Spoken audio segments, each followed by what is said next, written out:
Nak bercerita pasal bantuan suami sebenarnya. Ni adalah satu masalah yang sangat berat sebenarnya. Masalah yang selalu ditinggalkan. Ingat berpantang itu all about woman. Pasal perempuan sahaja dalam berpantang tu. Tapi kita tak ingat pasal lelaki apa yang suami tu boleh assist isteri kita semasa dia berpantang.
Assalamualaikum, selamat petang bersama Kak Ija dalam Bebel Pantang Kak Ija. Hari ni hari Selasa, 5 hari bulan dah ya.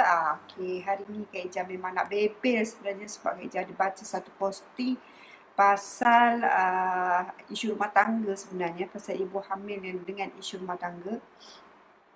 Jadi hari ni Kak Ija terpanggil nak bebel pasal hal ni. Okey, ada sesiapa dengan Kak Ija minta live sikit, minta like sikit, minta share, minta share ke grup-grup, minta share dengan kawan-kawan yang mungkin bakal melahirkan, yang tengah dalam usaha nak hamil kan, yang dah berpantang pun, dah habis pantang pun tak apa, supaya kita dapat berkongsi ilmu. Okey, berkongsi ilmu ni bukan sikit je ruang dia. Hari ni nak bercerita pasal bantuan suami sebenarnya. Ni adalah satu masalah yang sangat berat sebenarnya. Masalah yang selalu ditinggalkan. Ingat berpantang itu all about woman. Pasal perempuan sahaja dalam berpantang tu. Tapi kita tak ingat pasal lelaki apa yang suami tu boleh assist isteri kita semasa dia berpantang. Kak Ija tak nak live lama sebenarnya, sebabnya kita tak nak terlampau ambil masa korang. Mungkin sekarang tengah balik kerja, tengah nak siap-siap ambil anak dekat rumah pengasuh, ataupun tengah-tengah nak siap-siap. Tapi hari ni nak bebel juga. Kak Ija hari ni ada baca satu posting pasal dia hamil dekat nak bersalin. Ada anak 7 sedia ada, dan bakal bersalin anak yang ke-8 dia kata. Okey, bakal bersalin anak yang ke-8, tetapi suami dia adalah suami yang sangat tidak membantu. Okey, sangat tak membantu dan menimbulkan masalah, bergaduh selalu. Jadi semuanya atas tanggungjawab dia kata. Okey, ini menurut dia lah, dan Kak Ija rasa sangat tak berpuas hati bila baca macam ni. Anak 9 orang tetapi suami sangat tak membantu. Anak 8 orang tetapi suami sangat tak membantu. Okey, suami nak basuh baju sendiri pun tak boleh, nak tolong anak demam pun tak tahu nak urus. Kan dah 8 orang anak dah ni. Coming to be 8 orang anak, macam mana nak urus anak demam pun suami boleh tak tahu kan. Jadi sebab itu Kak Ija terpanggil nak berkongsi dengan korang-korang, nak ajak suami-suami, adik-adik Kak Ija yang tengok live Kak Ija ni supaya jadi suami yang lebih bertanggungjawab. Bukan nak cerita pasal Islam sebenarnya, bukan nak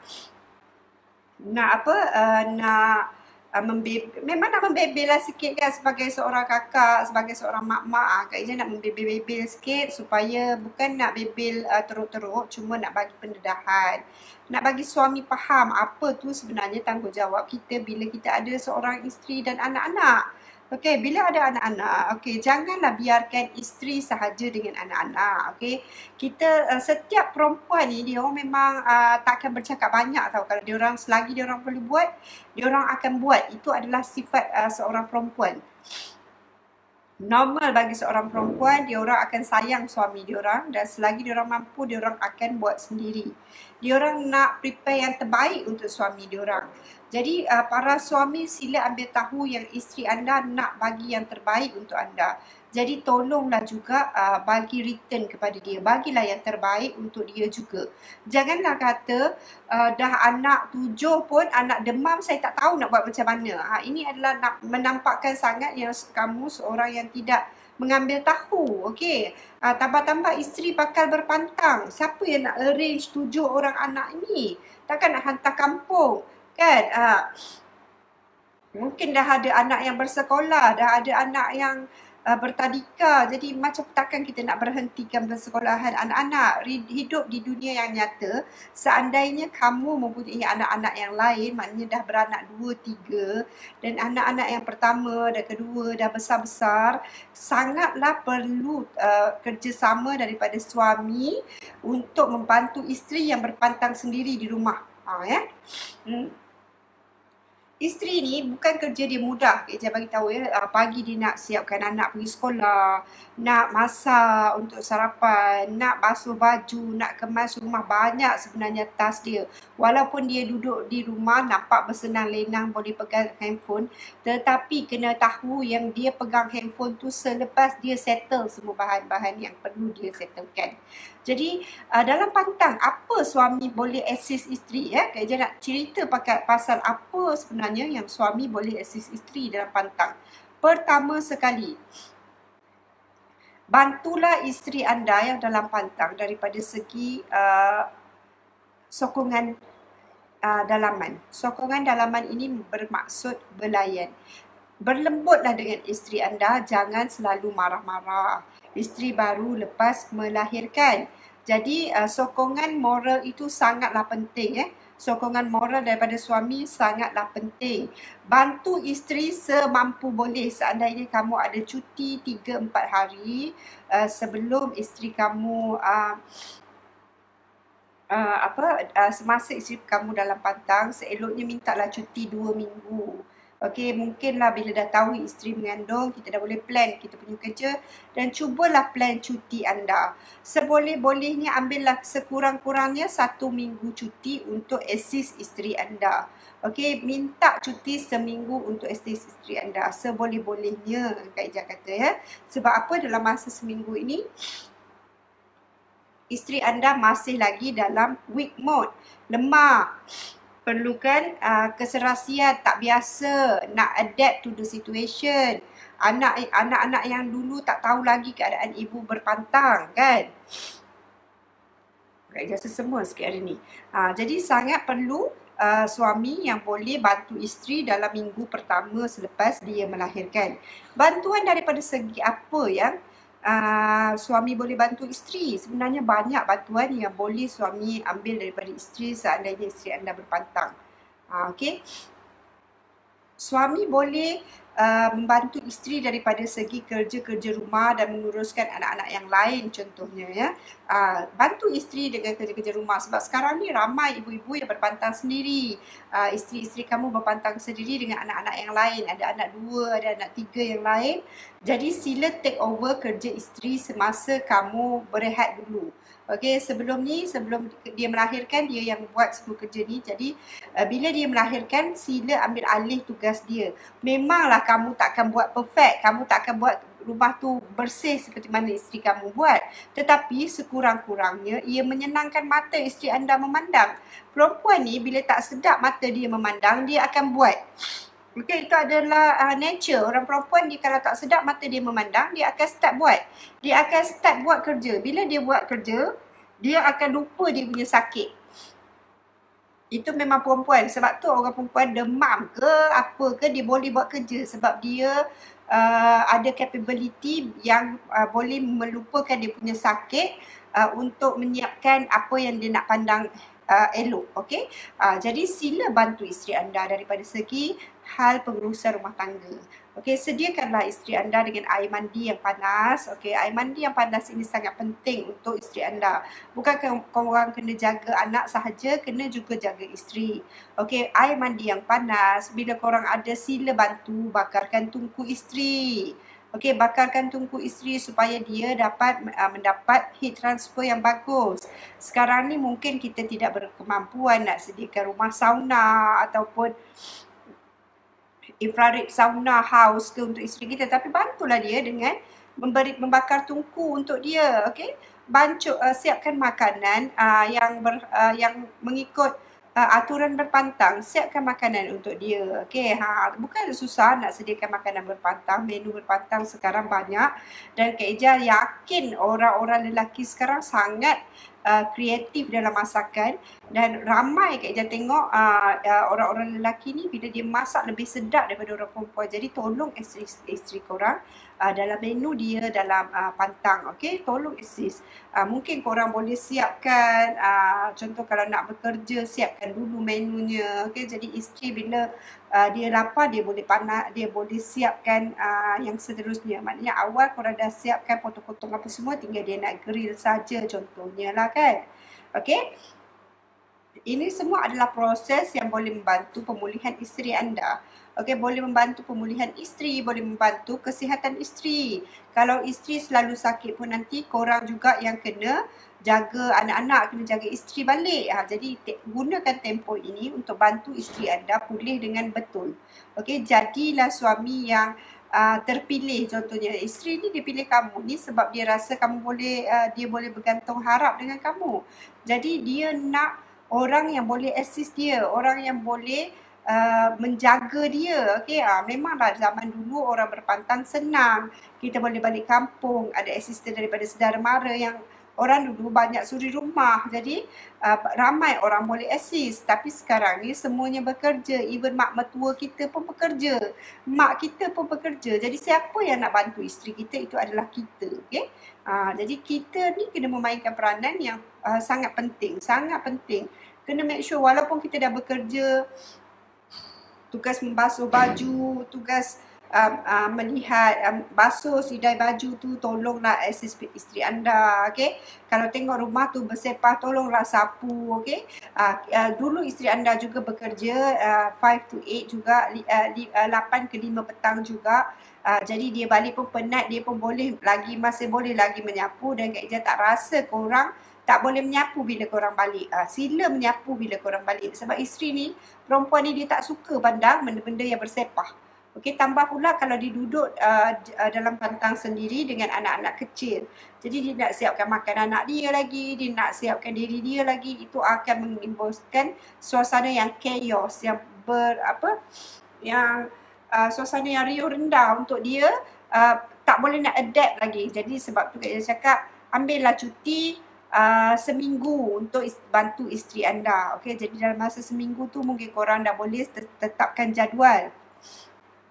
Tetapkan jadual macam mana kita nak arrange 44 hari ini. Jadi sebagai seorang ketua kan, kita mesti tahu macam mana kita nak tetapkan jadual untuk memastikan isteri kita boleh handle keadaan itu dengan baik. Okey, jadi Kak Ija perlukan sangat suami-suami yang boleh bantu adik-adik Kak Ija ni menetapkan jadual dia dengan baik. Sebab kalau semua dia nak fikir sendiri dengan nak menyusu anak dia, takkan terkejar, dia takkan boleh. Okay, jadi sangat perlu, sila tolong isteri anda tetapkan jadual dia, wujudkan rutin untuk dia supaya dia tahu, okay, balik nanti abang akan masakkan makan malam, dan abang akan siapkan makan pagi. Jadi saya tinggal masakkan makan tengah hari untuk saya dan anak-anak. Okey, jadi siapkan bahan-bahannya. Jangan suruh tunggu isteri kata abang dah buat ini, dah buat itu. Jadi isteri akan buat sendiri. Dia takkan minta tolong dengan korang. Dia orang kalau cakap sekali dua kali, korang tak dengar, dia orang memang buat sendiri. Betul ke tak betul isteri? Sila beri like dan jawab betul kalau betul. Okey. Jadi sangat penting support daripada suami ini, kerana dalam tempoh berpantang adalah tempoh pemulihan.